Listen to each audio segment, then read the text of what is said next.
हाथ में हो, ताकत अपने हाथ में हो, सब कुछ अपने हाथ में हो, सारे डिपार्टमेंट्स मेरे हाथ में हों, और उसके बाद मजबूरों और बेकसों और बेसहारों पर अत्याचार करवाया जाए। ये हुकूमत का, ये सियासत का, ये राजनीति का सबसे डेंजर पार्ट होता है। और ये ऐसा पार्ट होता है कि बाद में आने वाली नस्लें और बाद में लिखने वाला मुअर्रिख तारीख लिखते वक्त उस आदमी को कभी माफ़ नहीं करता है, ऐसे सियासतदान को कभी माफ़ नहीं करता है। और बाद में आने वाली तारीख ऐसे इंसान को कभी हिटलर या हज्जाज इब्न यूसुफ की शक्ल में पेश करती है। हो सकता है पेट में दर्द होने लगे आप लोगों के, लेकिन मैं बहुत बच बचा के बोल रहा हूँ, और मैं अपने आप को कैसे कंट्रोल कर रहा हूँ ये मैं ही जानता हूँ। मेरे भाइयों, मैंने कह दिया जो कहना था, मैंने कह दिया, इतना याद रखिए। मदीना फतह हो गया,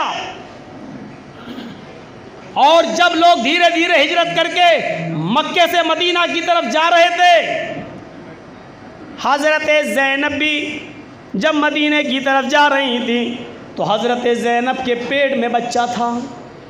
ये वही ज़ैनब हैं जिनका जिक्र अभी मैंने आपको सुनाया। हज़रत ज़ैनब हामिला थी, उनके पेट में बच्चा था, ऊँटनी पर सवार थी, और हिबार इब्न अस्वद ने ऊँटनी को तीर मारना चाहा, कमान से छोड़ा तीर कि ऊँटनी को मारेंगे, ऊँटनी ज़ख्मी होकर गिरेगी, मैं ज़ैनब को गिरफ़्तार कर लूँगा। अगर ज़ैनब गिरफ़्तार हो गई तो अल्लाह के रसूल अपनी बेटी को छुड़ाने ज़रूर आएंगे, उस मौके पर मैं उनको पकड़ कर दबोच लूँगा और मार दूँगा। वो हिबार इब्न अस्वद ने जैसे ऊँटनी को तीर मारा, तीर ख़ता कर जाता है, चलते हुए ऊँटनी को तीर नहीं लगता, बल्कि वो तीर हज़रत ज़ैनब के पेट में पैबस्त हो जाता है, पेट फट जाता है, पेट में जो बच्चा था वो हमल साकित हो जाता है, ज़मीन के ऊपर गिर जाता है। हज़रत ज़ैनब भी बेहोश होकर ज़मीन के ऊपर गिर गई। किसी तरीक़े से हज़रत अली रज़ी अल्लाह ताला अन्हु ने कपड़ा अपड़ा बांधा और उनको ऊँटनी पर सहारा देकर किसी तरीक़े से मदीना लाए। और जब मदीने में ज़ैनब को इस बात का इल्म हुआ कि हिबार इब्न अस्वद के तीर से मेरा पेट फट गया और पेट का बच्चा साकित हो गया और वो हलाक हो गया, बच्चा अब इस दुनिया में नहीं, तो इस सदमे को ज़ैनब बर्दाश्त नहीं कर सकी और ज़ैनब का इंतकाल हो गया।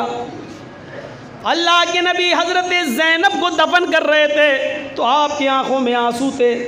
तो लोगों ने पूछा, अल्लाह के नबी आप तो रोने से मना करते हैं और आपकी आंखों में आंसू। तो अल्लाह के नबी ने फरमाया, ये फ़र्ते मोहब्बत के आंसू हैं। अल्लाह ताला ने औलाद की मोहब्बत बाप के दिलों में डाली दी है। ये मेरी वो बेटी है ज़ैनब जो मेरे लिए बहुत सताई गई, बहुत मारे खाई, यहाँ तक कि मेरे लिए इसने अपनी जान का भी नजराना दे दिया। 8 साल 10 साल मदीने में रहने के बाद जब मक्का फ़तह हो जाता है और शाहाना तौर पर जब मक्के में आप दाखिल होते हैं और खाने काबा में घुसते हैं, हज़रत अली रज़ी अल्लाह ताला अन्हु के कांधे पर सवार होते हैं। खाने काबा में घुसने के बाद सबसे पहला काम ये करते हैं कि खाने काबा को 360 बुतों से पाक कर रहे हैं। ये मंजर देखने के लायक है। हज़रत अली के कांधे पर सवार हैं, एक एक छड़ी एक एक बुत पर मारते जाते और उस बुत को ज़मीन पर गिराते जाते और कहते जाते, जा अल हक़ व ज़हक़ल बातिल इन्नल बातिल कान ज़हूक़ा, जा अल हक़ व ज़हक़ल बातिल इन्नल बातिल कान ज़हूक़ा। हक़ आ गया और बातिल मिट गया, और बातिल को तो मिटना ही था, बातिल को तो ख़त्म होना ही था। आप ये कहते जाते और मक्के को 360 बुतों से जब पाक कर लिया तो एक ग्राउंड में, एक मैदान में आपने लोगों से पूछा, लोगों मेरे बारे में आपका क्या ख्याल है? लोगों ने कहा अच्छा ही ख्याल है, आपने कभी किसी से इंतकाम नहीं लिया। फरमाया खैर की उम्मीद रखो। उस मौके पर मेरे भाइयों हज़रत सहल थोड़ा सा बिगड़ जाते हैं। हज़रत सहल थोड़ा सा बिगड़ जाते हैं और लोगों से कहते हैं अल-यौम यौमुल मलहमा, लोगों आज किसी को नहीं छोड़ा जाएगा। आज जिन लोगों ने हमें मक्के से निकाला था और मदीने भेजा था, आज हम भी उनकी गर्दनें उड़ाएंगे। जिन लोगों ने हमें मारा और सताया और गर्दनें उड़ाई हमारे रिश्तेदारों की, आज हम उनकी गर्दनें उड़ाएंगे। आज तो मक्का हमारे हाथ में आ गया है, अल्लाह के रसूल अभी हुक्म देंगे और सबकी गर्दनें उड़ाएंगे। अल-यौम यौमुल मलहमा, आज का दिन तो लहम बोटी बोटी कर देने का, टुकड़े टुकड़े कर देने का दिन है। उधर अल्लाह के रसूल के कानों में आवाज़ गई, कहते नहीं ये सहल सही नहीं बोल रहे हैं। आए लोगों, आज का दिन टुकड़े टुकड़े कर देने का दिन नहीं है, आज का दिन यौमुल मरहमा नहीं है, बल अल यौम यौमुल मरहमा, आज का दिन तो रहमो करम का दिन है। आज का दिन तो एक दूसरे को माफ़ कर देने का दिन है। लोगों, मैं तुम्हें माफ़ करने के लिए तैयार हूँ। आओ अपनी अपनी गलती बताओ, क्या तुमने किया था। हम उस गुनाह को, उस गलती को देखना चाहते हैं कि तुमने क्या किया, फिर हम तुम्हें माफ़ भी कर देंगे। ये मेरा वादा है, हम किसी से कोई इंतकाम नहीं लेंगे, कोई बदला नहीं लेंगे। एक आया, अल्लाह के नबी मैंने ये जुर्म किया था, आपने कहा जाओ मैंने तुम्हें माफ़ कर दिया। अबू सुफियान आया, आपने कहा जाओ मैंने तुम्हें माफ़ कर दिया। उसी मैदान में हिंदा भी गड़ी है, आपने कहा हिंदा तू वही है जिसने मेरे चचा का पेट फाड़ा था और कलेजा निकाल कर चबाने की कोशिश की थी, नाक काटा था और कान काटा था और उसका हार बनाकर पहना था। हाँ, आपने कहा हिंदा जा, मैं तुझे भी माफ़ कर रहा हूँ, लेकिन आज के बाद इतनी गुजारिश है कि मेरे सामने मत आना। तू मेरे सामने आती है कि मुझे चचा की याद आ जाती है, मुझे चचा की लाश याद आ जाती है। हाय हिंदा जा, मैंने तुझे भी माफ़ किया।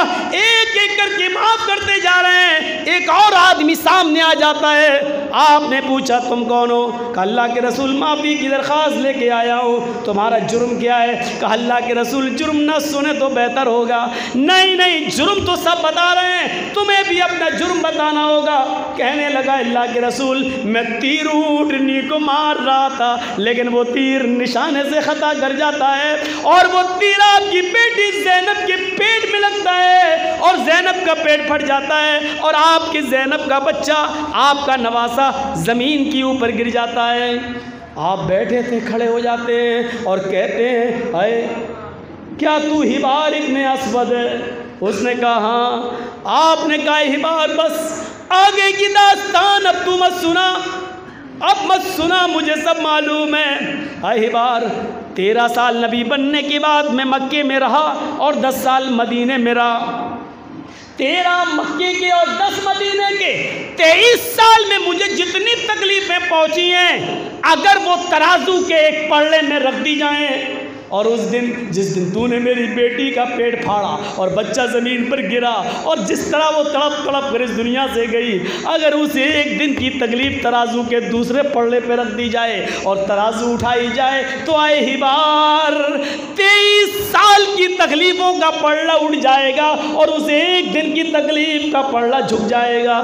मुझे अपनी बेटी का इतना सदमा हुआ और इतनी तकलीफ़ पहुँची, लेकिन मेरी चौखट पे माफ़ी मांगने वाले आए ही बार, मेरी चौखट पे आने वाले, माफी की का सवाल करने वाले, अफो दरगुजर और रहमो करम की भीख मांगने वाले, आई बार जा जा, आई बार मैंने तुझे भी माफ़ कर दिया, जा मैंने तुझे भी माफ़ कर दिया, जा कोई इंतकाम नहीं लिया जाएगा तुझसे भी। नरमी आई तो इतनी नरमी, ये होती है सियासत, कहाँ सख्ती हो कहाँ नरमी हो।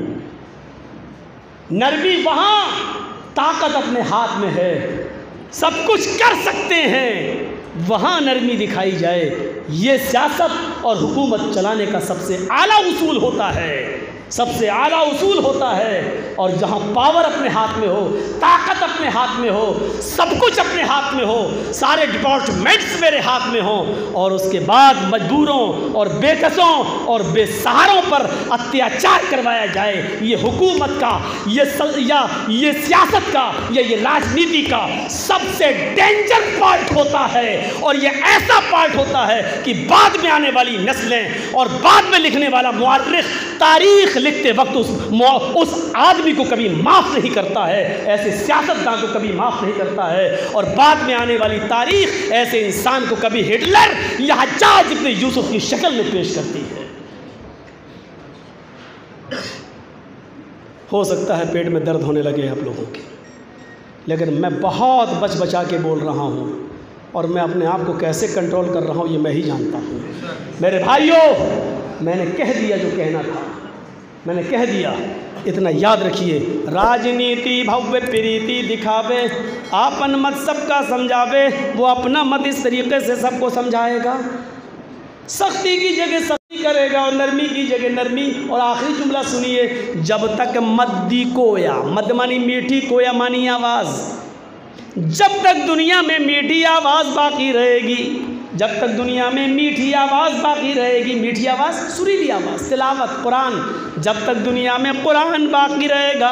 है तुलसीदास जी ने क्या कह दिया है, आज भी ये जुमले मौजूद हैं। आज भी मेरी घड़ी में इस वक्त 10:15 हो रहे हैं, 11 फरवरी की रात। चैलेंज और वसूख और पूरी जिम्मेदारी के साथ कह रहा हूँ, संग्राम पुराण के स्कंद 12 से जुमले लिए गए तुलसीदास जी के आज भी महफूज हैं। रात के 10:15 पर 11 फरवरी 2021 को भी दिखाने का और हवाले का जिम्मेदार मैं। मेरे भाइयों, जब तक मद्दी कोया, जब तक इस दुनिया में मीठी आवाज़ कुरान बाकी रहेगा, बिना मोहम्मद पार न होया, उस वक्त तक कोई भी बगैर मोहम्मद रसूलुल्लाह के पार नहीं हो सकता है। मोहम्मद रसूलुल्लाह की शरीयत पर अमल किए और आपकी बात पर को माने हुए और आपकी इताअत और फरमाबरदारी मोहम्मद रसूलुल्लाह की किए बिना कोई पार नहीं हो पाएगा।